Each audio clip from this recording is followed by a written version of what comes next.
Hello प्यारे बच्चों, कैसे हैं आप लोग। आशा करती हूँ कि आप लोग सब स्वस्थ होंगे और सुरक्षित होंगे। बच्चों, आज हम पढ़ेंगे वसंत पुस्तक का अध्याय 10 झांसी की रानी, जिसकी लेखिका हैं, जिसकी कवित्री हैं सुभद्रा कुमारी चौहान। बच्चों, प्रस्तुत कविता में झांसी की रानी लक्ष्मीबाई की वीरता का वर्णन किया गया है।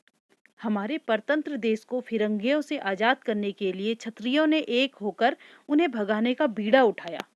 सन 1857 में बुंदेलों ने अंग्रेजों पर तलवार उठाकर आक्रमण कर दिया और उसी आक्रमण का वर्णन पूरी कविता में किया गया है, जो सुभद्रा कुमारी चौहान ने हमें ऐसा प्रतीत होता है जैसा हम उस युद्ध को सामने पर देख रहे हैं, और जिसका वर्णन हमसे किसने किया है? बुंदेलखंड के लोगों ने। बुंदेलखंड के जो लोग थे उन्होंने इस युद्ध को देखा था और उन्होंने इसके बारे में हमें बताया है। तो कविता का सारांश कुछ इस प्रकार है। पहले हम कविता की पंक्तियां पढ़ेंगे, उसके बाद हम कविता का सारांश। सिंहासन हिल उठे, राजवंशों ने भ्रुकुटी तानी थी, बूढ़े भारत में भी आई फिर से नई जवानी थी। गुमी हुई आजादी की कीमत सबने पहचानी थी, दूर फिरंगी को करने की सबने मन में ठानी थी। चमक उठी सन 57 में वो तलवार पुरानी थी, बुंदेले हर बोलो के मुंह हमने सुनी कहानी थी। खूब लड़ी मर्दानी वो तो झांसी वाली रानी थी। झांसी वाली रानी थी, झांसी वाली रानी थी। बच्चों, प्रस्तुत पंक्तियां जो हैं वो हमारी पाठ्य पुस्तक वसंत से ली गई हैं, जिसमें कविता का नाम है झांसी की रानी, और इसकी रचयिता कौन है? सुप्रसिद्ध कवित्री सुभद्रा कुमारी चौहान। इन पंक्तियों में झांसी की रानी लक्ष्मीबाई की वीरता का गुणगान किया गया है। अंग्रेजों की गलत नीतियों से देसी शासक वर्ग चिंतित था। अपने शोषण और अपमान से राज परिवारों की भौहें क्रोध से तन गई थी। भ्रुकुटी का अर्थ होता है भौं। वर्षों की गुलामी ने जिस भारत को बूढ़ा और कमजोर कर दिया था, उसमें भी जवानी का नया जोश हिलोरे लेने लगा था। सबको अपनी खोई हुई स्वतंत्रता का महत्व समझ में आने लगा था।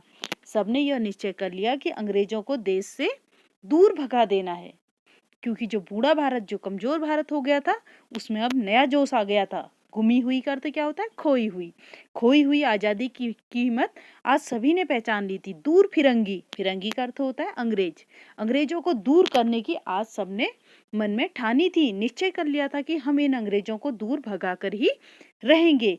चमक उठी सन 57 में वह तलवार पुरानी थी। सन 1857 की लड़ाई में पुरानी तलवारें भी चमक उठी थी और मर्दों के साथ किसी मर्द की भांति वीरता से वह स्त्री खूब लड़ी, जो झांसी की रानी थी। बुंदेलखंड के लोगों के मुंह से हमने ये कहानी सुनी थी कि जो झांसी की रानी थी वो मर्दों के समान लड़ी थी अंग्रेजों से।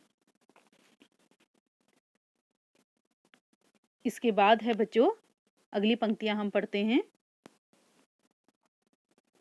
जैसा कि झांसी की रानी का चित्र आपके सम्मुख दिखाया जा रहा है। सिंहासन हिल उठे, राजवंशों ने भ्रुकुटी तानी थी। इन 8 पंक्तियों का मैंने आप लोगों को सारांश अभी भी बताया। अब आगे पढ़ते हैं। कानपुर के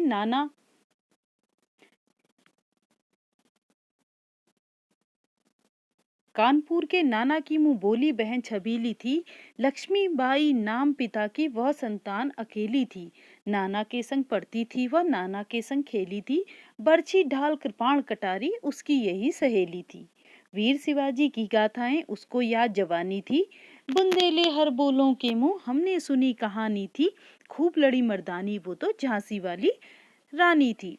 झांसी की रानी लक्ष्मीबाई अपने पिता की इकलौती संतान थी। उसके कोई भी भाई बहन नहीं थे और बचपन में उसे जो नाना धुंधुपंत थे वह उन्हें छबीली कहकर पुकारते थे। वो उनकी मुंह बोली बहन थी। कहने का अर्थ है उनकी सगी बहन नहीं थी। मुंह से जिसको हम बोल देते हैं कि वो तुम हमारी बहन हो, तो वो क्या हो जाती है? मुंह बोली बहन हो जाती। वो बहुत सुंदर भी थी। वो नाना के साथ ही पढ़ती थी और नाना के साथ ही खेलती थी। उनकी जो दोस्त थी, बर्छी ढाल तलवार कटार आदि उसकी सब दोस्त थी। जैसे आप लोग गुड़िया गुड्डे इनसे खेलते हैं, बॉल से खेलते हैं, तो इसी प्रकार इनके जो दोस्त थी वो ये थी, बर्छी ढाल तलवार और कटार। शिवाजी की वीरता की जो गाथाएं थी वो उसको जवानी याद थी, उसको हमेशा याद रहती थी। बुंदेलखंड के वासी कहते हैं कि वह एक महान योद्धा थी जो युद्ध में मर्दों की भांति लड़ी थी। बच्चों, लक्ष्मी थी या दुर्गा थी वह स्वयं वीरता का अवतार, देख मराठे पुलकित होते उसकी तलवारों के वार। नकली युद्ध व्यूह की रचना और खेलना खूब शिकार, सैन्य घेरना दुर्ग तोड़ना ये थे उसके प्रिय खिलवाड़। महाराष्ट्र कुलदेवी उसकी भी आराध्य भवानी थी, बुंदेले हर बोलों के मुंह हमने सुनी कहानी थी, खूब लड़ी मर्दानी वो तो झांसी वाली रानी थी।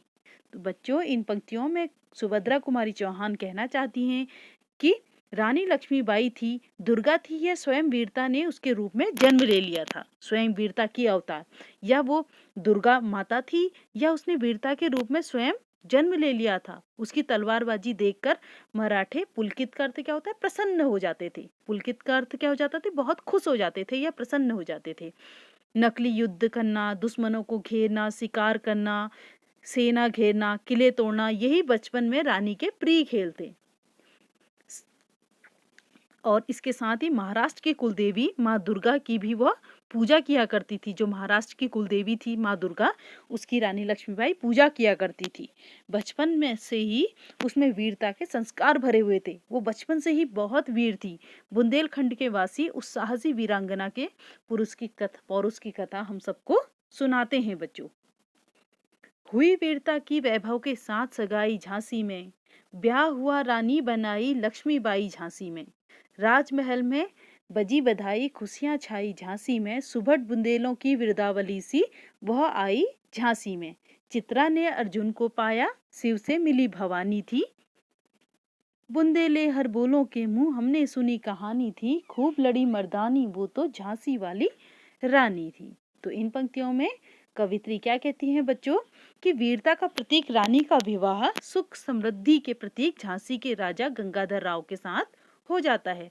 वीरता के प्रतीक रानी थी और वैभव सुख समृद्ध संपन्न, क्योंकि वो राजा थे, तो उन दोनों का विवाह हो जाता है गंगाधर राव के साथ रानी लक्ष्मीबाई का।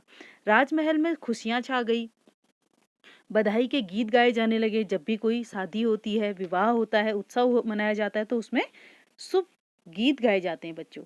बुंदेलखंड के वीर योद्धाओं के यश का गीत जो दुनिया गाती है, रानी लक्ष्मीबाई उस गीत को चरितार्थ करने झांसी के महलों में आ गई थी।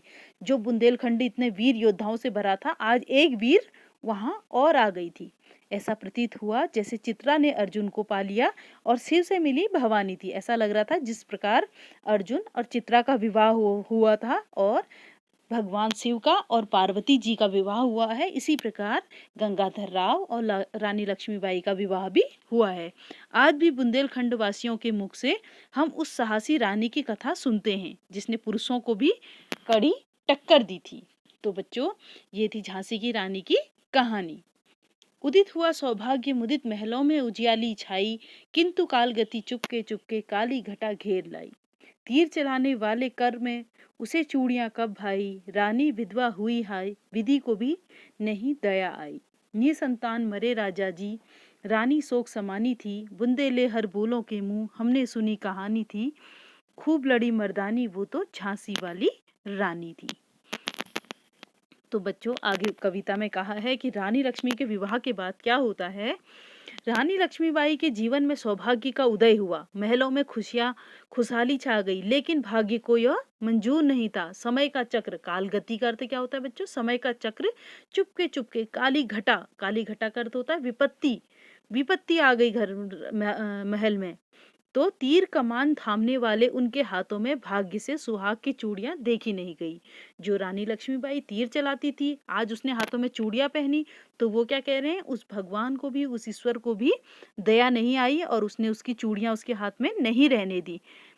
जो रानी थी वो रानी विधवा हुई। जिस पत्नी का पति मर जाता है तो उसे हम क्या कहते हैं, विधवा कहते हैं बच्चों। तो रानी विधवा हो गई, अर्थात गंगाधर राव की मृत्यु हो गई। विधि को भी दया नहीं आई। विधि का अर्थ क्या होता है, भाग्य, उस ईश्वर को भी उस पर दया नहीं आई। निसंतान मरे राजा की, निसंतान क्या होता है, जिसकी कोई संतान नहीं होती। निसंतान मरे राजा की, रानी के दुख की कोई सीमा नहीं थी, ईश्वर को भी उन पर दया नहीं आई। और निसंतान मरे राजा जी की कहने का अर्थ है, रानी लक्ष्मीबाई की कोई भी संतान नहीं थी, तो रानी शोक में डूबी हुई थी। बुंदेलखंड के जो वासी थे, हमें उसी वीर और साहसी रानी की कथा हमेशा सुनाते रहते हैं बच्चों। तो इसी के साथ बच्चों आज मैं आप लोगों को इतना ही सारांश बता रही हूँ। अगली वीडियो में आपको मैं फिर से बताऊंगी, इससे आगे की जो कविता है उसका सारांश बताऊंगी बच्चों।